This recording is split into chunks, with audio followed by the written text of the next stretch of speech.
Sejam muito bem-vindos, meus caros, e parece que o novo extremista de direita, Rodrigo Guedes de Carvalho, obviamente que isto tem que estar entre aspas, escreveu um artigo que ainda é melhor do que o anterior porque colocou completamente de parte, encostou completamente a canto as agendas woke e globalistas por parte de determinadas pessoas, não só na sociedade portuguesa, mas a nível ocidental, que insistem na ideia de que o homem branco, heterossexual e europeu tem que pedir desculpa pela sua existência e deve andar de cabeça baixa como forma de pagamento de uma dívida, não só monetária, mas também moral, porque determinadas pessoas foram sempre as vítimas e nunca foram as opressoras. Eu gostava, por exemplo, de avivar a memória daquelas pessoas que descrevem o homem europeu como uma besta racista.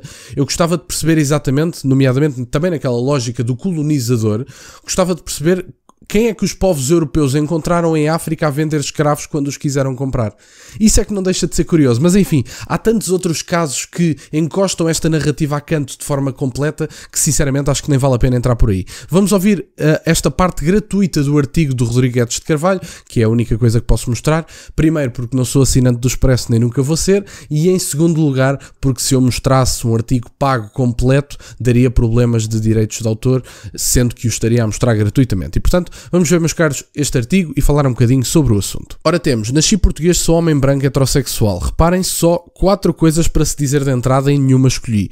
4 coisas que me aconteceram e constituem uma pequena parte da evidência do que sou.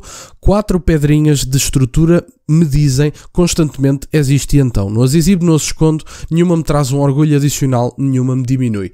Bom, eu aqui nesta frase discordo parcialmente, da mesma forma que ninguém, obviamente ninguém na humanidade, antes de nascer estava sentado num púlpito a dizer não, eu vou nascer em Portugal, na Itália ou na França. Não foi isso que aconteceu, mas no meu entender ser português traz-me um orgulho adicional, porque eu acho que Portugal é sem dúvida nenhuma um dos melhores países do mundo. Portanto, do modo geral, do ponto de vista da sua história, da sua cultura, temos uma riqueza histórica imensa e eu tenho um orgulho imenso em ser português. E isso traz-me um orgulho adicional. Não significa que este orgulho adicional signifique hostilidade a qualquer povo, significa apenas que eu tenho um orgulho adicional, sem dúvida nenhuma, por ser português, porque eu acho que não há melhor do que Portugal de um ponto de vista histórico, cultural e, portanto, nesse ponto de vista, sim, traz-me um orgulho adicional. Obviamente que este orgulho não significa hostilidade nem ódio para com outros povos, da mesma forma que eu acho completamente saudável que outros povos amem o seu país da mesma forma que eu. E isso não deve significar hostilidade de maneira nenhuma. Olhei à volta toda a vida, olhei os que estavam mais perto e os que habitam lá longe, os que nem conheço e soube sempre que lhes aconteceu o mesmo.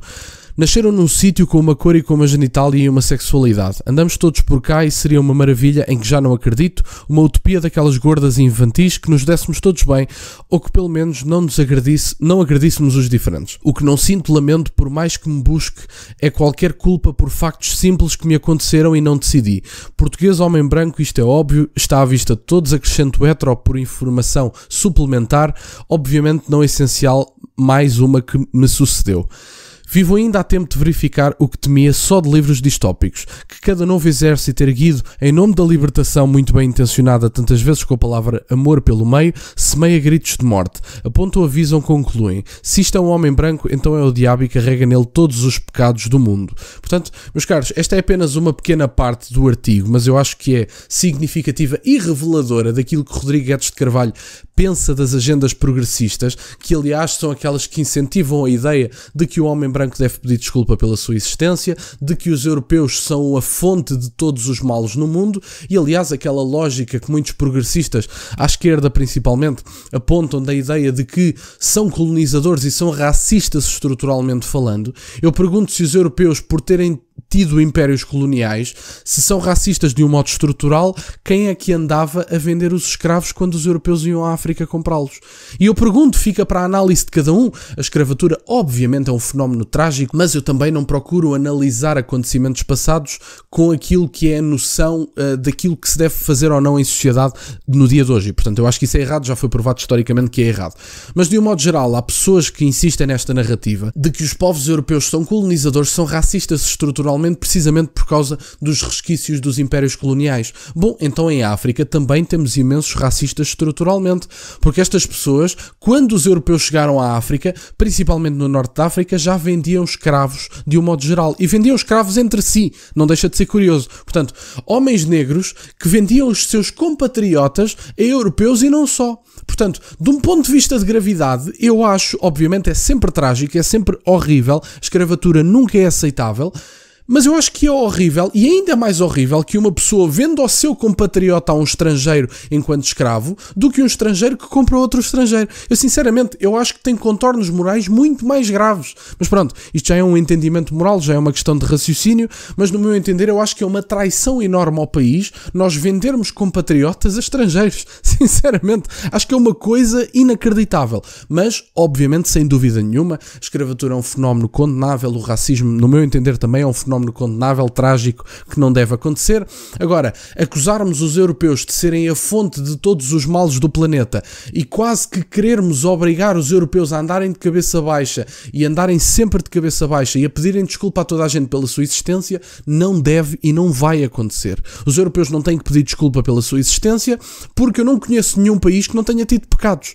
Se existir algum país que não tenha cometido um único pecado histórico, que não tenha errado uma única vez, bom, eu aí peço desculpa a esse mesmo país. Até descobrirem esse país, eu lamento imenso, ninguém vai pedir desculpa de coisíssima nenhuma, porque a vida é o que é. Nós cometemos imensos erros, mas, número 1, esses erros não devem ser julgados à luz daquilo que é o entendimento de hoje, e número 2, esses erros foram cometidos por gerações passadas, muitas das quais nada têm a ver com o dia de hoje. E, portanto, porquê é que eu haveria de pedir desculpa por algo que eu não fiz e que, quer dizer, pelo menos até à data não tenho conhecimento de que ninguém na minha família o tenha feito? Eu não vou pedir desculpa por coisíssima nenhuma. Obviamente que é um fenómeno trágico, condenável, não deve acontecer. Mas os povos europeus, à semelhança de todos os povos, devem ter orgulho da sua história, da sua existência, daquilo que são. E se não tiverem orgulho do que são, provavelmente vão ser uma nação fracassada. Porque eu não conheço um único país que tenha a sua população desmoralizada, de cabeça baixa, constantemente a pedir desculpa e que consiga florescer ao mesmo tempo. Eu não consigo lembrar-me do único país que tenha estas métricas todas juntas. Desmoralizada, de cabeça baixa, constantemente a pedir desculpa pela sua existência e que consiga florescer ao mesmo tempo. Se alguém souber desse país, que me diga nos comentários, por favor, que eu terei todo o gosto em saber. E ao mesmo tempo, digam-me também um único país que nunca cometeu um pecado histórico, à semelhança de Portugal, obviamente, que tem as fronteiras, por exemplo, mais antigas do mundo, e com as fronteiras mais antigas do mundo vem também uma das histórias mais antigas do mundo, diga-se de passagem. Mas enfim, obviamente que os países são feitos por pessoas e as pessoas cometem erros e cometem pecados, obviamente, isso é óbvio que acontece, e é errado e não deve acontecer nunca mais e deve-se evitar que aconteça. Mas as pessoas são falhas e as pessoas constituem os países, e portanto, se houver por aí um único país que não tenha cometido um pecado, digam-me por favor qual é que é esse país, que eu vou adorar conhecê-lo e, aliás, vou querer aprender com ele como é que não se cometem pecados, que é para nós percebermos exatamente como é que se deve existir de forma mais plena. Deixem-se de conversas, sim? Portanto, eu acho que é importante termos este tipo de figuras públicas a fazer este tipo de comentários, porque nós percebemos que a ideologia woke e os progressistas estão tão fora da realidade que o mainstream já os começa a criticar.